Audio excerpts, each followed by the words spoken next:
Inspiracijski podcast za Majo Monroe.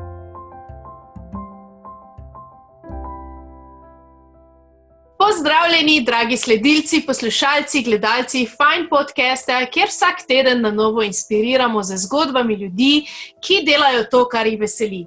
Tokrat je z mano izjemna ilustratorka in umetnica Jana Fak. Jana, pozdravljena. Zdravo vsem, hej. Jana, ti povej, v bistvu kot ilustratorka se ti verjetno v karanteni ni kaj dosti spremenilo zdaj. Ustvarjaš naprej v istem ritmu ali mogoče v kakšnem drugačnem vzdušju zdaj? V bistvu še v večjem ustvarjalnem modusu, ker pač nimamo drugega izbora kot to, da smo pač doma, več ali manj. Razen to, da grem seveda v naravo, tudi ne samo po svež zrak, ampak po inspiracijo, ker zame je pač inspiracija povsod. Zelo sem odprta in pozorna, kaj se dogaja tudi okrog mene, ne samo znotraj mene. Ampak ustvarjam pa napolno naprej in ljudje, ki me spremljajo, tudi to vejo, ker vsak dan objavim na svojih socialnih omrežjih tudi pobarvanko, ki sem jo začela delati za otroke v tem času in seveda vse druge ostale stvari, ki jih pač počnem. Jana, ti si vedno vedela, da boš umetnica oziroma da boš risala in inspirirala ljudi z svojimi risbami. Je ta, veš, ko si rekla, da si občutljiva na zunanjost, da vidiš, opaziš, potegneš v sebe in potem daš ven. Je to vedno bilo ali si to kasneje opazila? Vedno sem vedela, da bom ustvarjala. Pri 5 letih nekako je ta strast se rodila, ali kako bi se izrazila, se ne vem. Seveda so vmes bile v odraščanju različne faze in to, da bom toliko vplivala na ljudi, mi ni bilo jasno. Ker seveda, ko odraščaš, se ti vse spreminja in vse se spreminja skozi. Tako da to sem kasneje ugotovila, da je to moje poslanstvo. Predvsem v zadnjih 7 letih intenzivno ustvarjam v ilustraciji in vem, da je pač to moja pot in nikoli ne bi izbrala kaj drugega kot to, ker je to, kar me res dela polno radostno in ko vidim tudi, da vpliva to na druge ljudi na tak način, potem enostavno ne morem nehati ustvarjati, ne morem nehati teh črt vleči, ki jih pač vlečem čisto vsak dan. Razen seveda, ko zbolim, kar je zelo redko, ker tudi pazim na to, da ostajam zdrava. Ja. No, to je zanimivo. V bistvu ravno ta nek drive, ki nas umetnike vleče naprej in si pripravljam v bistvu včasih ne vem, pustiti vse ali pa se ne boriti, mogoče, ker danes živimo v svetu, kjer pač se ljudje borimo ali pa borijo za neke statusne simbole, za neko premoženje, ne vem, za neke zgodbe. Umetnik pa se mi zdi, da je pripravljen vse to pustiti, samo da on recimo v tvojem primeru vleče črte, to si ful dobro povedala, ne vem, v mojem primeru piše besede, ne? Ja. Ampak vseeno, ker smo pa vseeno vrženi v ta neki realni svet, ali kako bi temu rekli, ne? Se sigurno kdaj tudi srečaš z to neko bitko v sebi, ali ne?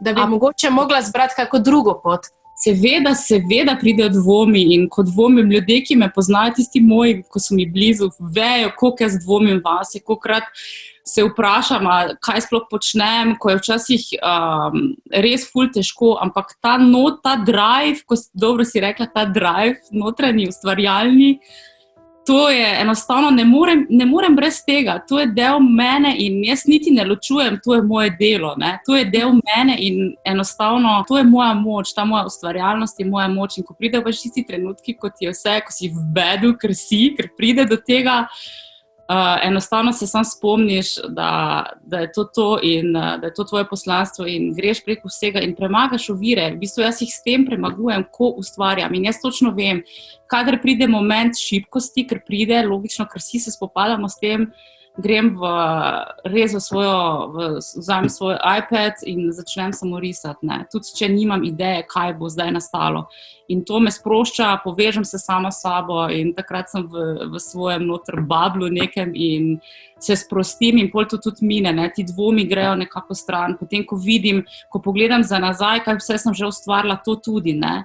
Te to dvigne, v bistvu, ne?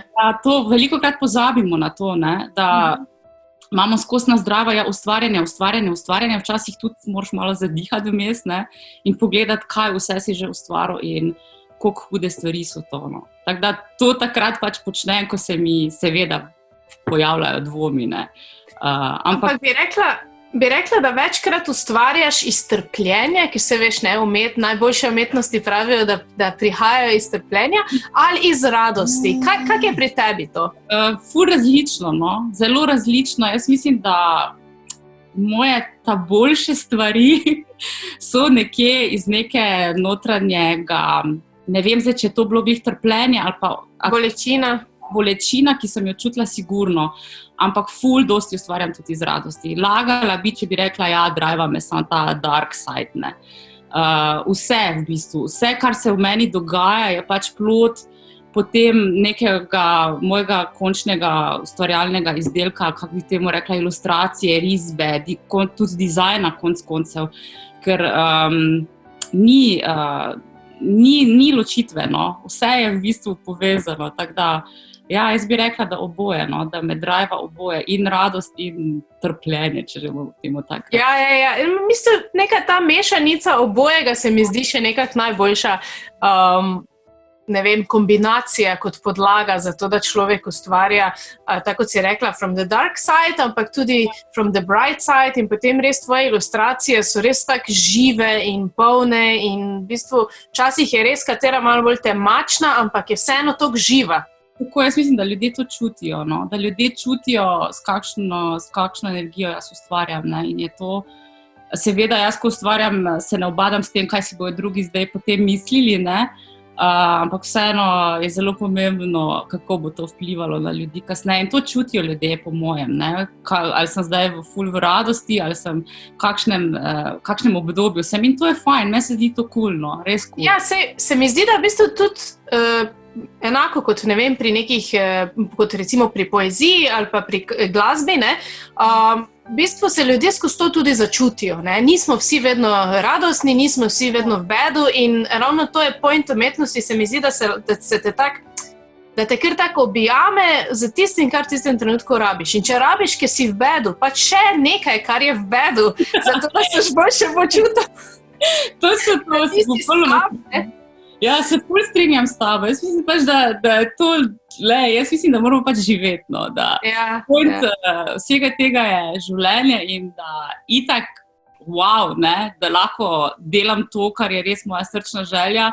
Dolgo sem vztrajala pri tem in zatem tudi ni, vse je padlo z neba, ampak to je res sama, veš, koliko je tu enega dela, odrekanja, ne vem, če so vsega še, da v bistvu prideš, da zdaj lahko pogledam nazaj in rečem, ja, to je to, wow, ne, cool, gremo naprej, ne. In to je to, in to je life. Tako, in nasplošno, ko pogledaš nazaj na življenje, ti si bila tudi 10 let v tujini, ne, v Nemčiji. Malo mi povej o tej izkušnji, kaj je za tebe to življenjsko pomembno, kaj ti je dalo? Jaz mislim, da sem šla tja odrast, mislim, da je bila zelo pomemben del mojega življenja to, ker sem spoznala, da kam spadam in spadam sem v Slovenijo. Zdaj mi gre kurja koža spet.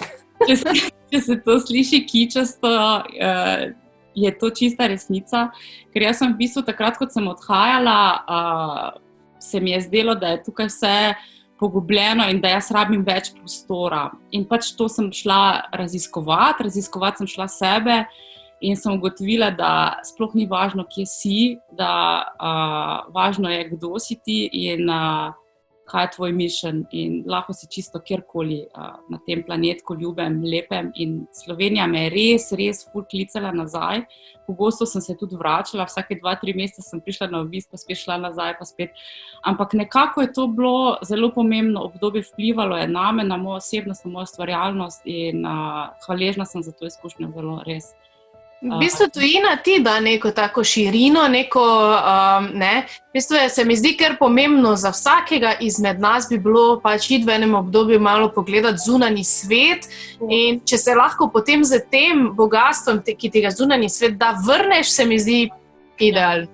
Ja, fajn je, zato ker vidiš pač, da ni vse zlato, kar se sveti, ne? To predvsem, ker greš, ko odhajaš, ko živiš v majhni državici, takšni kot je Slovenija, se ti zdi, da ful rabiš veliko prostora in da je vse lažje drugje in mislim, moja izkušnja ni bila takšna. Res postaneš, gledaš z drugimi očmi, postaneš bolj pozoren, znaš ceniti bolj nekako to, kar v bistvu imaš in vse veš, korenine so korenine in zelo pomembno je to, da vemo, kdo smo, odkot prihajamo, ker to vpliva na nas absolutno. Ne. In jaz mislim, da čisto vsi, ki živijo v tujini, da imajo isto to, da pogrešajo. Jaz sem noro pogrešala svoje prijatelje, družino, Slovenijo kot takšno jezik. Wow, kaj se je zdelo, ko sem slišala nekoga govoriti slovensko, a veš, kako smešno je to, zato ker sem vedno mislila, ne, jaz moram ven, ne, kaj, to premajhna je Slovenija, ne, pol sem se v bistvu streznila, no, tak na nek način. Pa prav všeč ti postane potem slovenščina naenkrat, prav zdi se ti čarobni jezik, skoraj malo, ne? Ne, zato ker ga gledaš logično z nekimi drugimi očmi. In pomembno je to, no, to je del mene in bo vedno del mene. Ja, kakorkoli obrniš, se mi zdi, da v tujini, čeprav to je tudi zlizan stavek, ne, ampak vedno si tujec, ne. Tudi če te ful dobro sprejmejo, tudi če imaš res ful dobro, ne vem, karierno zgodbo, da celo imaš neko družino, si tam lahko ustvariš dom, karkoli, še vseeno se mi zdi, da se te naše korenine oziroma te naši temelji razvijajo v otroštvu večinoma, no, in da te pol vedno nekaj ti manjka, no, vedno ti manjka ta neki manjka ta manjkajoči košček mi je manjkal in zdaj sem prišla sem nazaj in sem res sem, ne vem, tako drugačna, ista še vedno sem jaz Jana Fak, ista kot sem bila, ne, ampak z eno izkušnjo več in to mi je res noro hvaležna za to, ker je pomembno del mojega lifea to bilo. Ker vidim stvari zdaj tudi drugače in jih ful bolj cenim in se ne razburjam toliko, koliko sem se prej, ker poznam to pač razliko, ne, kako je tam, ko si res si tujec, tudi sej so me sprejeli, pa so me imeli radi, pa vse, ampak ni bilo, manjkalo mi je to. Ja. Tu sem res ful, tu sem doma in to je moje, no, in iz tega tudi ful ustvarjam zdaj, ne. Iz te v bistvu srčne domačnosti, ne? Ja, tako. Ja. Kje pa recimo ti, ko rišeš, oziroma pri umetnikih je tudi to vedno problem, ne? Da pač doživiš neki navdih, naprimer, ko voziš avto. Ja. In pol ne moreš se ustaviti tistega in pol si jezen tak, imaš ti kaki arhiv, kam si shraniš? Jaz imam ful blokcev. Rast so blokci, tako da si, če imate kakšne blokce, ne jih metati stran. Jaz sem ful blokcev, res ful ideja, jaz vse pišem, ne, tako da ful imam tega in če ni blokca, pač v telefon in to je to, ko dobim idejo, inspiracijo, jo takoj zapišem, tudi če takoj ne grem ustvarjati. Zato se je to izkazalo za zelo dobro in teh idej je, se pravim, vedno ne. Vse v bistvu ni nujno, da jih potem dejansko sploh še pogledaš, ampak dovolj je, da si v tistem, ja. Točno to, no, tako da res, včasih me vprašajo, kako tebi nikoli ne zmanjka ideja, zato ker v bistvu jih je toliko, ne, da jih res, jaz mislim, da dokler bom lahko, bom ustvarjala. In pač tudi med vožnjo, ne, takrat moramo biti pozorni, če se lahko, se tudi ustavim, pa zapišem, res se mi je že zgodilo, no. No, bravo! Tako da to je dosežek, se mi zdi. Ja, ti blokci so zlata vredni. Res je več kot, ne vem, če bi mi zdaj nekdo ne vem kaj dal, ne. Ja. Ker taki mali prijateljčki so. Exactly. Tvoja vzornica je Frida Kahlo. Ja. Kaj ti je Frida Kahlo dala in zakaj je pomembno po tvojem, da imamo pač vzornika v življenju? Frida Kahlo je kasneje postala, ni mi nikoli bila, njen art mi nikoli ni bil tako blizu prej, ko sem študirala. Ful se mi je zdelo groteskno in nekako nisem štekala, pa skozi live, pa sem jo začela ful opazovati bolj in predvsem me njena zgodba in to, kar je ona bila, inspiriralo In ko sem začela ustvarjati svoj brand, pač Jana Fak Collection za svoj shop, je ona bila prva ilustracija, ki sem jo jaz naredila za svojo prvo majico.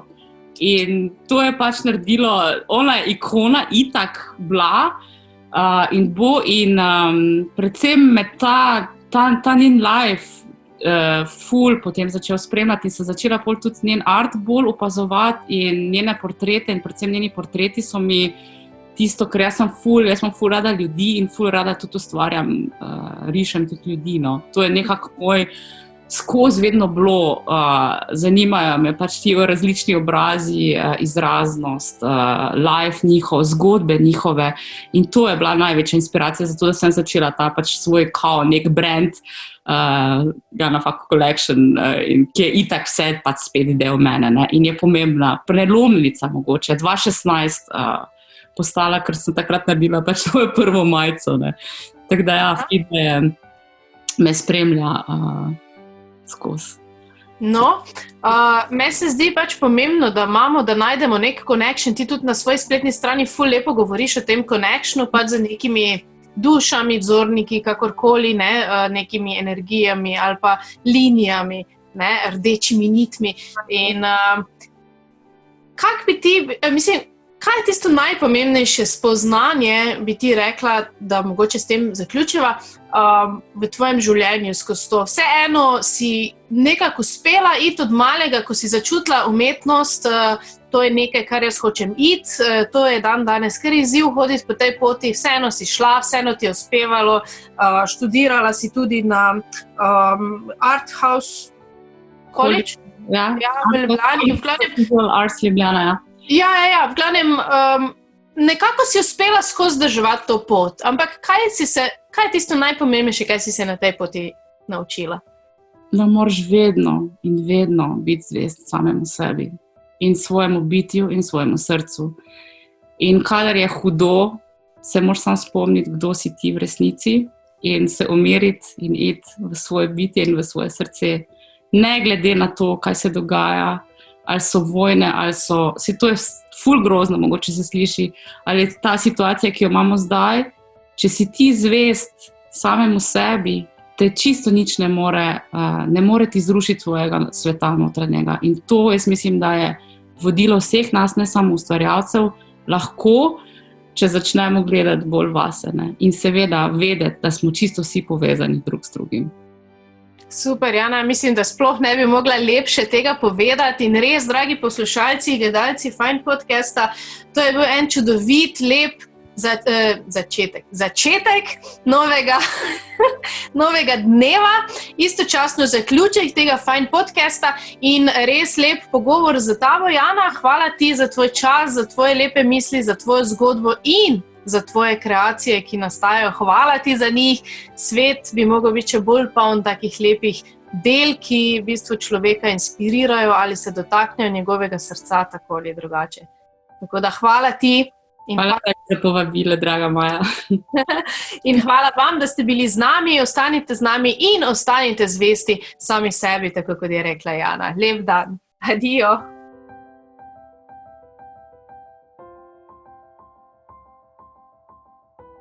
Če ste se imeli fajn in želite še več inspirativnih podcastov, se ne pozabite naročiti na naš YouTube kanal, lajkati našo Facebook stran in slediti Fajn zgodbi na Instagramu. Bodite fajn, vsak trenutek v dnevu.